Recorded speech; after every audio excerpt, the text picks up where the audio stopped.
Bom dia, meus irmãos, boa tarde, boa noite, graça e paz, que a bênção de Deus seja sobre a tua vida, sobre a tua casa. Nós estamos aqui para gravar mais uma videoaula, isso mesmo. Então, como nós sempre falamos, antes de nós começarmos as nossas aulas, o que nós fazemos? Então, Bíblia na mão, né? Eu estou aqui com a minha Bíblia, tem algumas Bíblias aqui na nossa mesa. O módulo, isso mesmo, tá vendo? Você não pode ficar sem o teu módulo, tá vendo? Deixa eu focar aqui, porque nós estamos estudando pregação eficaz, isso mesmo. Então, antes de nós começarmos a nossa aula, como é o nosso costume, vamos fazer uma oração, né? Vamos pedir a bênção de Deus sobre as nossas vidas, até porque nós vamos estar junto aí pelo menos alguns minutos, isso mesmo, pelo menos alguns minutos nessa aula. Então, eu fico muito feliz de você ter tirado esse tempo para estudar e eu creio que vai ser bênção. Vamos falar com Deus? Então vamos orar. Pai, eu te louvo, a Deus, por essa oportunidade. Te louvo, a Deus, por este momento. Pai, fala conosco, Pai, através desta aula. Visita o meu irmão, a minha irmã. Pai, que o teu nome seja glorificado para todos sempre. Amém e amém. Posso ouvir um amém, meu irmão? Posso ouvir um amém? Então tá selado em nome de Jesus. Bom, vamos lá. Lembrando que nós estamos estudando o módulo Pregação Eficaz. Se você me acompanha, e é importante, você que é o nosso aluno, seguir, né, o cronograma de estudo para um melhor aproveitamento. Nós falamos na semana passada, na nossa última aula, nós trabalhamos a questão, finalizamos a aula falando da exegese e exegese. Então, exegese, a grosso modo, é tirar de dentro, né, pôr para fora aquilo que o texto de fato está querendo dizer. E muitos caem no erro da exegese, que é a ideia de colocar no texto aquilo que o texto não está dizendo. Então, a partir daí vão surgir alguns conflitos, e é sobre isso que eu quero falar com você hoje. Que conflito é esse, professor? Bom, o conflito se dá na parte da questão de usos e costumes, isso mesmo. Então, como nosso tema hoje, nós estamos falando um pouquinho da hermenêutica, então eu quero pensar com vocês sobre essa questão da doutrina e costume.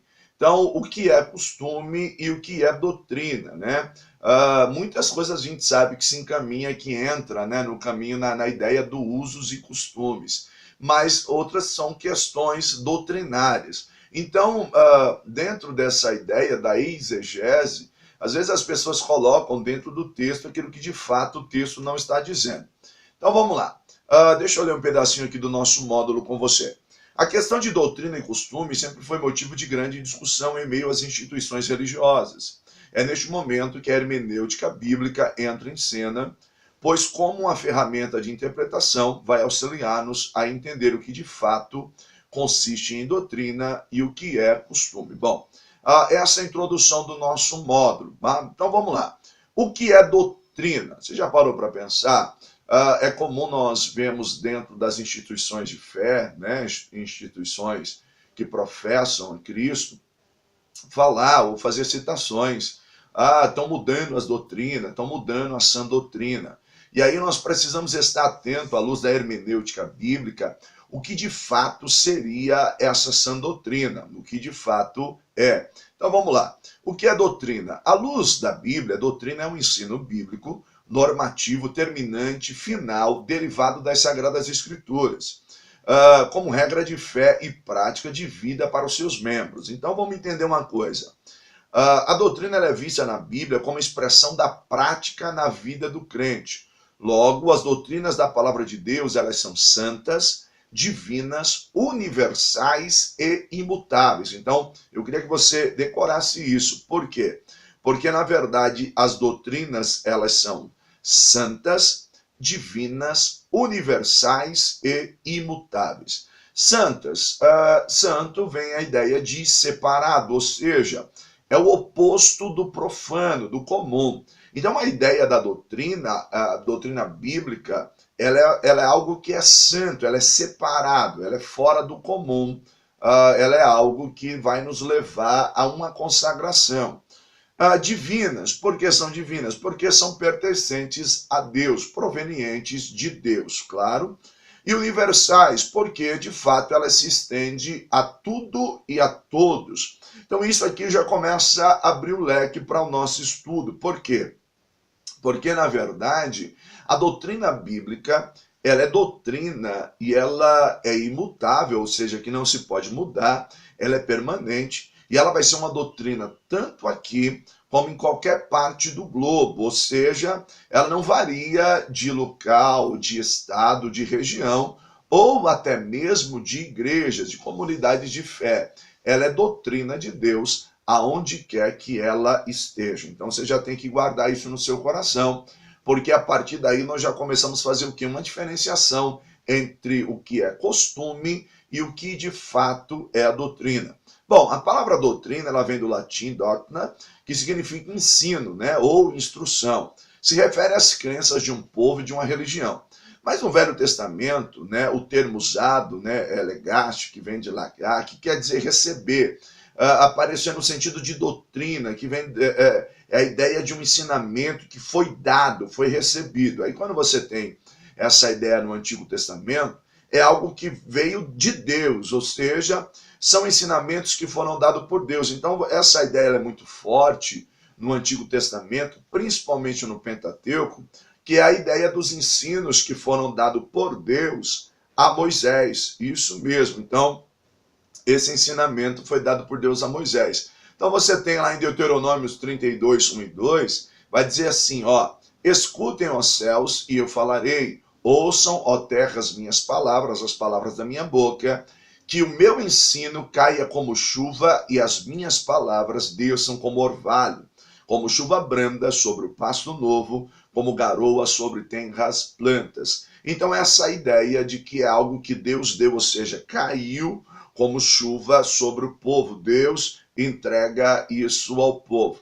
Já no Novo Testamento, nós temos os termos gregos usados para a doutrina, que são a didaquê, né, que é a ideia da didáspora, que significa um ensino, era um ensino dos apóstolos. Então, essa palavra ela tanto transmite a ideia do ato de ensinar, como também da substância do ensino. Então, a primeira parece indicar os ensinos gerais de Jesus. Então, você tem Mateus 7, 28, que vai dar uma ideia básica disso, que é assim, ó, quando Jesus acabou de dizer essas coisas, as multidões estavam maravilhadas com os seus ensinos, ou com o seu ensino. Aí você tem João 7, 16, 17. Jesus respondeu, o meu ensino não é de mim mesmo, vem daquele que me enviou. Se alguém decidir fazer a vontade de Deus, descobrirá se o meu ensino vem de Deus ou se falo de mim mesmo. Então, essa é a ideia da doutrina. Então, a doutrina é algo que foi recebido de Deus, e é importante você guardar isso, porque, como nós falamos, a doutrina ela é santa, ela é universal, ou seja, ela é aqui, em qualquer parte do globo, ela é imutável, ou seja, ela não muda. Então, e ela é divina, porque ela é oriunda do próprio Deus. Deu para pegar o que é doutrina? Deu? Eu acredito que sim.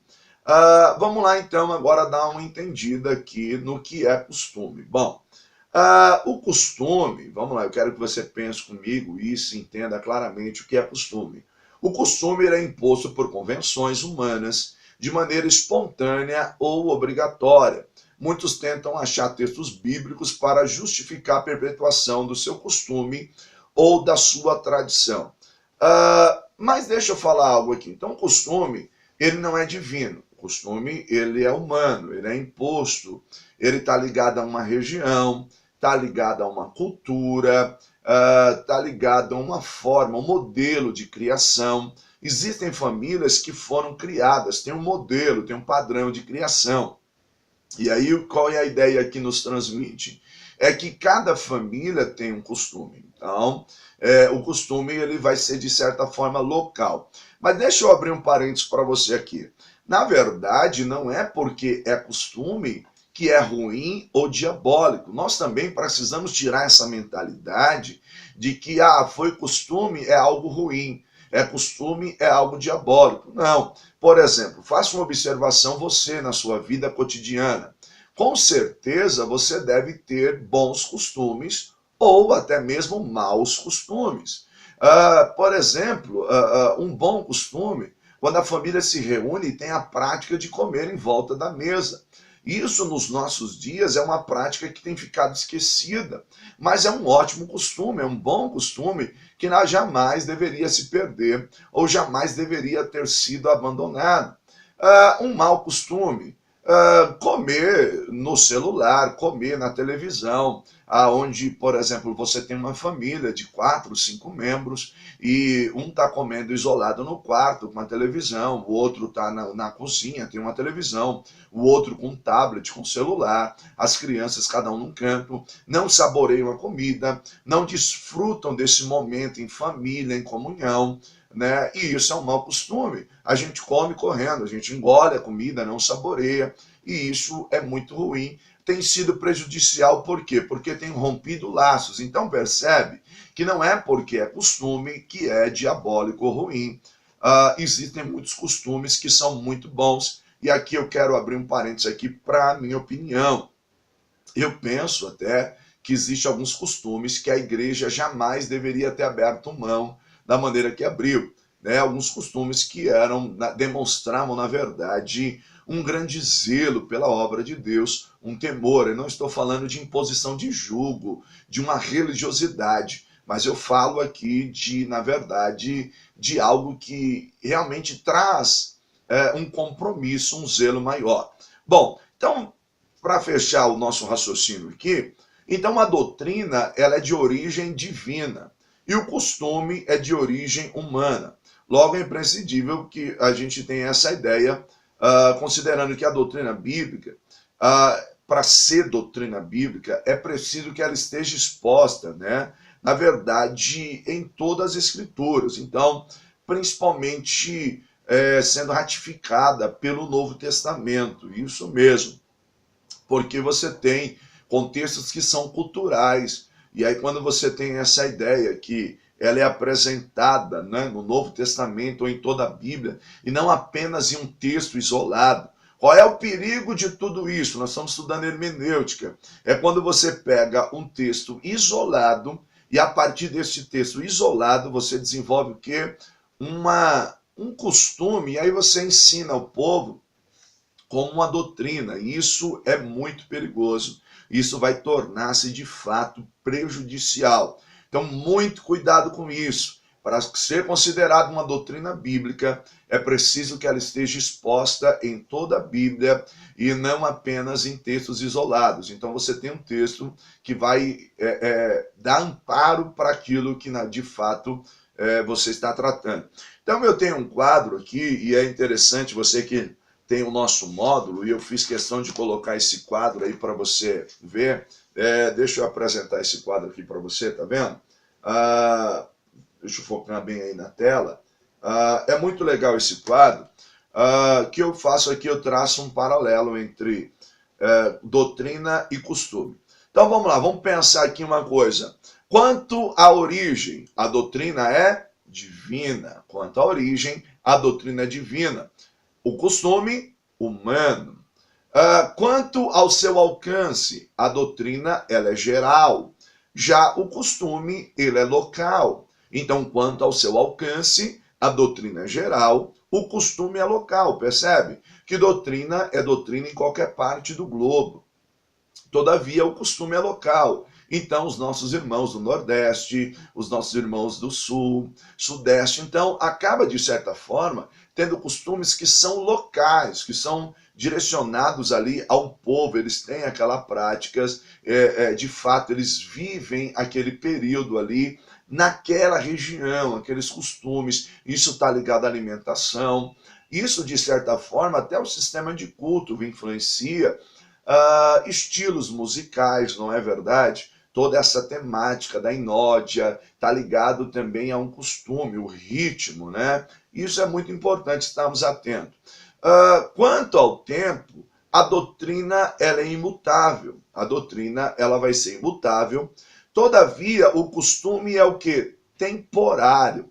Então, a doutrina bíblica ela é imutável. Ela era há 20 anos atrás, há 30 anos atrás, há 50 anos atrás. E a doutrina bíblica ela não muda, ela não pode mudar. Todavia, o costume ele é temporário e ele vai mudar e se faz necessário que mude. Então deixa aqui eu abrir um parênteses para você aqui. Você é um estudante da palavra, você é uma pessoa lúcida, você é uma pessoa especial, por isso você está estudando a palavra de Deus. Deixa eu abrir um parênteses e dizer para você, nós hoje muitas das vezes falhamos porque nós estamos tentando implantar um modelo de igreja que funcionou há 20 anos atrás. E aí nós estamos tentando inserir isso, né, forçar isso. Não, tem que ser esse padrão. E, na verdade, o mundo está em transição, veja bem. Eu não estou falando para nós negociarmos as doutrinas bíblicas, mas eu estou falando de uma questão de um contexto cultural, de costume que há 20 anos atrás era imposto, mas era um costume que envolvia toda a sociedade. Se você observar, em alguns contextos, até mesmo da igreja, os homens usavam chapéus, não é isso? Mas era algo comum à sociedade. Embora aqui está voltando agora, né? Muitos estão voltando a usar alguns chapéus. Perceba que existe essa mudança com o tempo, existe essa variação. Para você ter ideia, eu coloquei aqui pelo menos alguns costumes do mundo, né, que você vê que está ligado à região, é um costume que está ligado ali ao local. Por exemplo, na civilização egípcia existia o ritual de mumificação. Então os egípcios acreditavam que com esse processo o morto poderia alcançar a imortalidade. Era a ideia. O faraó construía as pirâmides, ele levava consigo todos os seus tesouros, porque tinha um pensamento de que quando acordasse na outra vida já acordaria rico, com poderes e por aí vai. Você tem um costume na civilização asteca que acontecia um sacrifício anual dos prisioneiros e também de crianças, por uma motivação religiosa. Até pouco tempo eu assisti um documentário e encontraram nas montanhas, né, congelada, conservou, e aí em escavações, né, da população asteca, encontraram ali um cadáver de uma criança que estava praticamente bem conservado. E aí, historicamente, eles falaram, eram os rituais que eles faziam. Costumes pagãos, sim, até mesmo alguns ligados a um certo ocultismo, verdade, mas eram costumes. Então você tem, nas civilizações indianas, você tem toda aquela ideia da adoração do rio Ganges, e alguns têm o rio como sagrado, tomam banho, lavam suas roupas, outros jogam os corpos dos entes queridos naquela mesma água, e é uma grande confusão. Você tem rituais africanos, costumes, né, ligados à alimentação. Eu coloquei aqui, dentro do campo da minha pesquisa, um costume dos esquimós. Qual que era a ideia desse costume? Diz que, na verdade, algumas tribos, né, bem afastadas, tinham a ideia de que ofereciam a sua esposa para passar a noite com os visitantes. O povo da Guatemala tinha uma ideia, a tribo Povumã da Guatemala, tinha a ideia de que se uma mulher não gerasse os 3 anos de casamento é porque, de alguma maneira, ela foi amaldiçoada e ela está em adultério, ela foi amaldiçoada porque está cometendo adultério.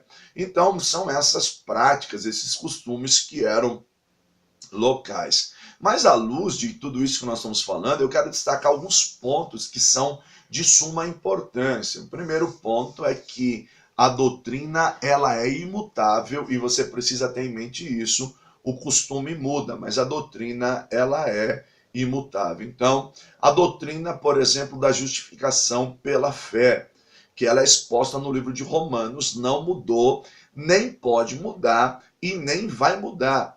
Todavia, aquilo que é costume, é necessário que se mude. Tem coisa, irmão, que nós precisamos mudar. Como eu disse, não adianta nós tentarmos fazer o mesmo modelo de igreja que funcionou há 30 anos atrás. Hoje você tem um tipo de trabalho diferente, a tecnologia. Lógico que não é porque é costume que tem que ser deixado de lado também. Tem costumes que são muito bons, costumes dentro da tua família, dentro do teu clã aí, jamais podem ser deixados de lado, que são bons costumes. Bom, com relação à doutrina, como eu falei, a doutrina é universal e o costume ele é local. Então, proclamar que Jesus é o Salvador faz sentido em qualquer parte do Brasil ou em qualquer parte do mundo. Já o costume, ele só vai fazer sentido local. O costume só vai fazer sentido para aquela comunidade de fé. Eles têm um RI. O que é o RI? É o regimento interno. Isso mesmo, eles têm um regimento interno e a partir daí eles têm que respeitar. E eu não estou dizendo para você desrespeitar o regimento interno. Se você não está feliz, não está concordando com aquilo que está sendo imposto, então, meu irmão, eu tenho um conselho a você. Ore a Deus, peça orientação a Deus e busque um lugar onde você vá adorar a Deus. Só que deixa eu te dizer algo. Tem pessoas também que são insubordinadas, que não respeitam o regimento interno. Então, se você está dentro de uma congregação, de uma comunidade de fé, que tenha um regimento interno, procure respeitar, procure honrar a liderança. Por quê? Porque em qualquer lugar da nossa vida existe um regimento. Na empresa existe um regimento, na faculdade, na escola existe um regimento interno. E dentro da nossa casa também existe. Então, hoje nós temos pessoas que não sabem ser subordinadas e isso de fato é prejudicial. Bom, a doutrina, ela produz santidade, isso mesmo. Já o costume não. Então eu volto a dizer, não é porque é costume que é mal ou diabólico. Porém, o que vai promover a santidade é o ensino das Escrituras, é viver uma vida pautada pela palavra, dentro daquilo que de fato é a doutrina bíblica, dentro daquilo que de fato é os ensinamentos de Deus. Ah, o costume não é ruim, não é ruim, mas o costume não promove santidade. Talvez você vai dizer assim, não, pastor, não, promove sim, não, professor, promove. E aí eu preciso lhe dizer algo, não promove. E aí eu vou lhe explicar da seguinte maneira. Quando eu não faço algo visando ser salvo ou me separar para Deus, na verdade, não é eu não faço para ser salvo. Eu não faço porque sou salvo.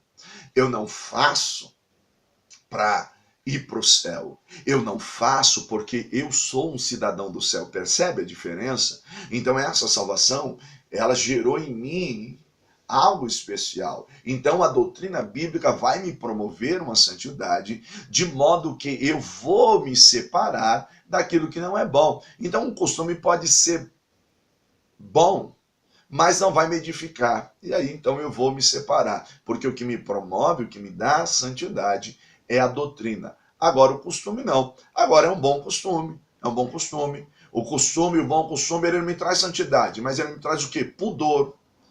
O bom costume não me traz santidade, mas ele me traz um padrão ético, uma moral, como agir, a conduta. E se eu tenho a doutrina de Deus, então uma coisa está ligada à outra, tá bom?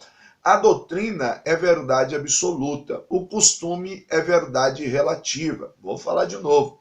A doutrina é verdade absoluta, já o costume é uma verdade relativa. Por quê? Porque, na verdade, a verdade absoluta é a palavra de Deus, princípios da sua doutrina que são inegociáveis. Agora, costumes são verdades relativas. Eu tenho as minhas verdades que são relativas e você tem a sua. Percebe que dentro de um diálogo, muitas das vezes nós chegamos para alguém e dizemos assim, ó, deixa eu te falar uma verdade. Só que essa verdade, ela pode fazer sentido para você, mas ela não faz tanto sentido para mim. Deixando aqui a questão das doutrinas. A doutrina é verdade absoluta. Mas o costume, não, deixa eu falar uma verdade. Eu penso que tem que ser assim. Eu penso que tem que ser dessa forma. E o ser humano, ele legisla muito em causa própria. O que é isso? Muitas das vezes nós agimos quando algo nos é favorável. E eu vou te dar um exemplo clássico aqui. Eu falo isso em sala de aula presencial, e você é o meu aluno, e eu quero pensar isso com você. Existem alguns contextos aqui, por exemplo, existe uma aula específica que a gente trata essa questão do divórcio, tá? Inclusive quando você estuda as cartas paulinas, na carta aos Coríntios, eu falo um pouco disso. Mas veja bem, na verdade, nós falamos, não, eu sou contra o divórcio a todo custo, tal, não pode e tal, e é inegociável, né? E existem alguns parâmetros bíblicos para nós conversarmos sobre isso. Mas existem pessoas, eu conheço casos de pessoas, não, isso é irremediável, não, tem que ficar até o fim, não importa o que esteja acontecendo, não importa o que esteja sofrendo. Até que, o que aconteceu? A filha dele começou a sofrer. A filha dela começou até mesmo a apanhar, correr risco de morte dentro desse relacionamento, feminicídio. E aí, qual é a primeira coisa que essa pessoa diz? Minha filha, larga esse relacionamento mais que depressa, vem para cá, larga esse homem, larga essa mulher. Por quê? Porque entrou uma questão de vida. E aí, aquela verdade, para ele, ela era relativa. Porque conforme mudou a circunstância, ele mudou a sua posição, percebe? Eu estou te dando esse exemplo só para você ter uma ideia do que é uma verdade relativa, tá bom? Mas a verdade de Deus, ela é absoluta, ela liberta. Então, nós precisamos entender que o costume é relativo. Então ele não deve ser imposto como uma obrigação. Por quê? Porque o costume escraviza, a doutrina não. O costume pode se transformar em um jugo pesado, a doutrina não. Então o costume, a pessoa tem direito de mudar de posição. Agora a doutrina bíblica não. Se isso acontecer, vira uma heresia. Se você mudar de posição na doutrina bíblica, isso vira uma heresia. Então, doutrina bíblica não se negocia, é verdade absoluta. Então, eu mudei. Não, então você mudou um costume, porque se é doutrina não pode mudar. Não, mas era doutrina e eu mudei, então você está indo para um campo da heresia. Então percebe, por isso que tem que se fazer uma boa hermenêutica do texto, para você não dizer que costume é doutrina e doutrina é costume. Entendeu? Deu para pegar? Então vamos lá para a lição de número 5. Isso mesmo, lição de número 5. Não esquece que na lição de número 4 você tem um questionário e você precisa responder esse questionário, tá bom? Vamos lá para a lição de número 5, pegando o nosso módulo aqui, tá vendo? É sempre bom você estar com o módulo em mão para poder desenvolver um bom estudo. Vamos lá, lição de número 5, nós vamos falar agora sobre os princípios fundamentais da interpretação bíblica. Isso mesmo, princípios fundamentais da interpretação bíblica. Bom, neste capítulo nós vamos tratar de alguns princípios fundamentais para uma boa interpretação. É claro que algum deles nós já viemos mencionando, né? Mas nesse capítulo nós vamos nos aprofundar. Isso mesmo, nós vamos cavar um pouco mais cada um desses princípios e entender um pouco melhor cada um desses princípios, né? Como que eles apareceram, como se deu esse longo processo de interpretação. É claro que, de modo algum, nós queremos aqui apresentar uma palavra final. Por quê, irmão? Porque desde muito tempo vem se trabalhando essa questão da hermenêutica, essa questão da interpretação do texto, e eu não quero aqui concluir o assunto, nós não vamos encerrar o assunto, nós vamos lhe dar alguns princípios. Deixa eu tomar uma água aqui. Vou olhar um pouquinho a garganta, porque senão eu não paro, né? Então a gente não aguenta. Vamos lá. Bom, então o primeiro princípio que eu quero aqui fazer uma observação com você, eu já tenho falado dele outras vezes, mas eu falo que ele é um dos principais. Por quê? Primeiro princípio, a Escritura interpreta a Escritura. Então vamos lá, qual é o primeiro princípio? A Escritura interpreta a Escritura. Então é fundamental para uma boa interpretação bíblica, então eu quero destacar como regra principal é o famoso a Bíblia explica a própria Bíblia, ou seja, a Bíblia interpreta a própria Bíblia. Então a Escritura ela vai ser explicada pela Escritura. Bom, cada escritor das Escrituras tinha o seu estilo próprio, isso mesmo, segundo a revelação que foi dada pelo Espírito Santo, a inspiração.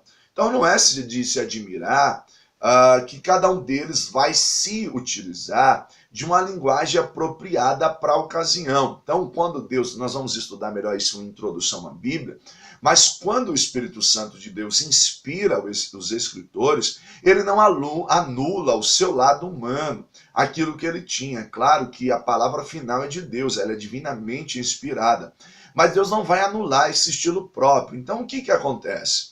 Cada um tinha a sua formação, cada um tinha ali a sua cultura, a época em que foi escrito.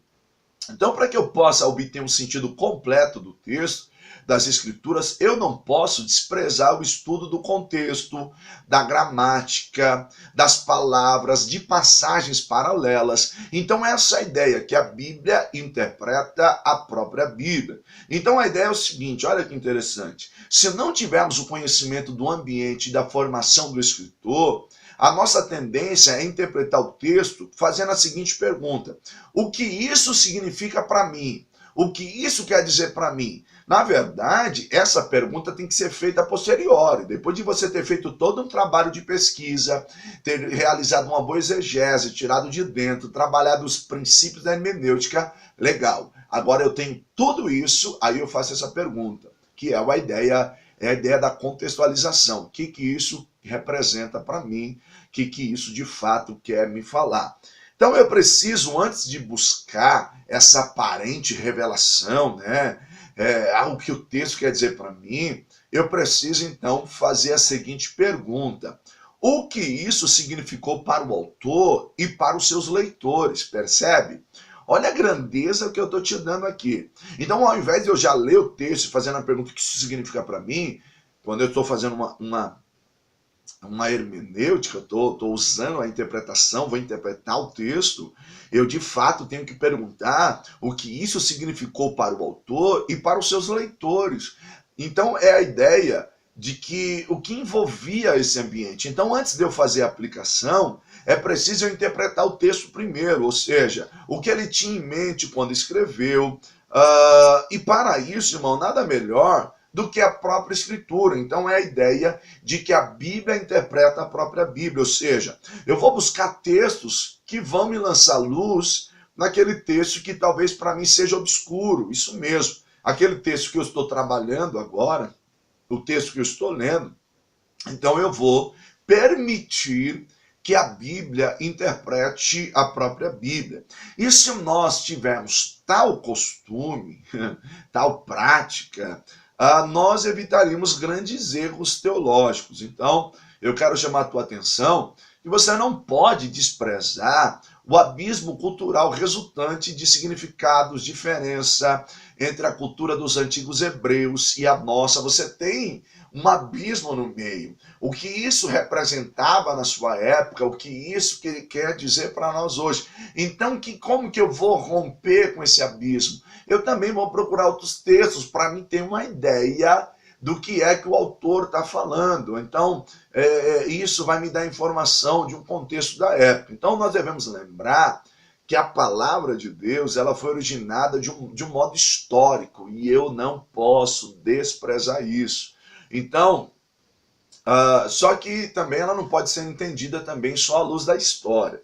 Então, cada um de nós precisamos enxergar esse lado histórico, mas nós precisamos estar condicionado à cultura e à variedade de outras experiências, tudo aquilo que envolvia. Então, eu nem posso ler o texto com as lentes, com o binóculo histórico, mas também não posso ler o texto só com a lente de hoje. Então, eu preciso romper com esse abismo, criar pontes. Então eu vou entender o que está lá, vou olhar as escrituras, vou olhar o contexto histórico. Então a Bíblia vai me auxiliar, a Bíblia explica a própria Bíblia. Então isso vai ser fundamental. Então o pressuposto fundamental da teoria da hermenêutica é: o significado de um texto deve ser aquele que o autor tinha em mente e não aquele que o leitor quer impor-lhe. Então essa é uma regra fundamental. Então eu tenho que observar o texto e ele tem que ter o significado que o autor tinha em mente. E aí quando eu entendo isso, eu vou compreender, quando eu respeito a Bíblia como inspirada, palavra de Deus infalível e inerrante, eu tenho certeza que Deus inspira esse autor, vem o sopro, né, o telpneustos, ou seja, o sopro de Deus sobre ele, e a partir daí ele vai fazer o quê? Ele vai escrever. Então eu preciso entender o que de fato Deus queria me falar, não o que eu penso, o que eu acho que é. E isso é muito perigoso. Então, é necessário cautela, pois a falha em reconhecer aquele ambiente cultural ou nosso próprio, as nossas diferenças, ou os dois, pode resultar em grave compreensão dos significados das palavras e das ações bíblicas. Então eu preciso tomar muito cuidado com isso, de fato, eu preciso me assegurar no texto para não cometer esses erros gravíssimos, tá bom? Então muita cautela, muito cuidado para não cometer erros. Uma outra regra fundamental, eu acredito que não dê para nós terminarmos esse capítulo hoje, nesta aula, mas uma outra regra fundamental é a ideia de tomar o texto em seu sentido usual e ordinário. tomar o texto em seu sentido usual e ordinário. Os escritores das Sagradas Escrituras escreveram naturalmente, de modo que todos entendessem os seus escritos. Valeram-se das palavras conhecidas e entendíveis pelo povo em geral. Mas devido ao ambiente em que eles viviam, a cultura em que eles estavam inseridos, eles fizeram uso abundante de figuras de linguagem, isso mesmo, como a retrórica, parábolas, existe alguns hebraísmos, né? Então nós precisamos tomar cuidado. Por quê? Porque algumas expressões faziam muito sentido, mas naquela época. Então quando você lê o texto, você precisa ter essa ideia de tomar o texto no seu sentido usual e ordinário. Por quê? Porque aquela expressão fazia sentido naquela época. Talvez para nós hoje não faça muito sentido. Então precisa entender toda a ideia para não correr risco de interpretar, fazer uma interpretação errada. Então eu preciso ter consciência disso. Qual o seu verdadeiro sentido usual e comum das frases nas Escrituras e como elas chegaram até nós, qual que é a ideia, né? Então você não vai longe, irmão. Você vai pegar algumas expressões que no Nordeste brasileiro quer dizer alguma coisa. Então você vai nas regiões centrais, nas metrópoles, talvez não quer dizer a mesma coisa, né? Eu sempre brinco, lembra daquele, em algumas regiões, né? O gelinho, o geladinho, chup-chup, tem tantos nomes, né? Em algumas regiões Dudu, em outras, enfim. Mas é aquele do saquinho, sacolé, enfim, muda, né? De região, então nós precisamos entender. Então averiguar e determinar qual é o sentido usual e ordinário do texto é também um princípio fundamental para uma boa e correta interpretação das Escrituras, pois através dessa análise, veja bem, é possível compreender e reconhecer quando o autor tenciona que suas palavras sejam compreendidas de um modo literal ou figurado. Ele apenas usou uma figura de linguagem, uma parábola, ou é uma gíria, né? Então, ele está falando de modo simbólico, ou ele está usando alegorias. De fato, não é aquilo que aconteceu. Então, são essas duas regras aí principais. Na aula que vem nós vamos falar da regra 3, que é analisar o texto em todos os seus contextos. Então, nós vamos trabalhar um pouquinho melhor, tá bom? Mas essa foi a nossa aula de hoje. Espero que você tenha aprendido, espero que Deus tenha falado com você, que Deus te abençoe. Lembrando sempre, meu irmão, que se Deus é por nós, quem será contra nós, tá bom? E que tudo você pode, de fato, naquele que te fortalece. Então fica com Deus, até uma próxima aula, tá bom? Divulga aí para alguém, para que ele possa crescer na graça e no conhecimento de Deus. Que Deus te abençoe, até uma próxima, foi muito bom estar com você, e se Deus quiser, nós vamos estar juntos. Fiquei feliz de você assistir essa aula hoje, e tenho certeza que Deus está te abençoando, tá bom? Instituto Ministrando para Transformar Vidas, eu sou o professor Anderson Santos. Entre em contato conosco, nós sempre deixamos na descrição do vídeo lá que aula que é, os telefones de contato. Liga para nós, para você ter o teu módulo em mão e vai ser bênção para a glória de Deus, tá bom? Até uma próxima aula, se Deus quiser. Fica com Deus e eu fico por aqui. Até a próxima. Beijo no teu coração. Que Deus te abençoe.